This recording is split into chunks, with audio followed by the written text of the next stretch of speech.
মা, তুমি কি ভুলে গেলে আজকে আমার জন্মদিন? আমার সব বন্ধু বান্ধবীদেরকে নেমন্তন্ন করে ডাকবো। মানু, তুই তো সবই জানিস, আমরা দিন আনি দিন খাই, নুন আনতে পান্তা ফোড়াই, তার আবার জন্মদিন। গরিবের কখনো জন্মদিন পালন করতে আছে রে মা? ও মা, আমার জন্মদিন পালন করবা না? প্রিয়া, মৌ, ওদের জন্মদিন হলে তো ওরা সবাইকে নেমন্তন্ন করে জন্মদিন পালন করে, বড় কেক কাটে, কত ভালো ভালো রান্না বান্না করে খায়। হ্যাঁ মা, ওদের টাকা আছে, ওরা তো বড় করে জন্মদিন পালন করবেই। কিন্তু ওদের সাথে আমাদের তুলনা করলে চলে বলতো মা? ঠিক করে খাবার জোটে না, তার আবার জন্মদিনে অত লোক ডেকে অনুষ্ঠান করার ক্ষমতা আছে আমাদের?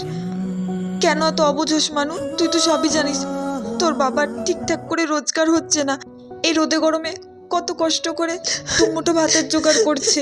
মা, সবার জন্মদিন হয়, আমার কেন হয় না? সবাই আর আমরা তো সমান নয় মা, তুই কেন ভুলে যাস আমরা হচ্ছি গরিব।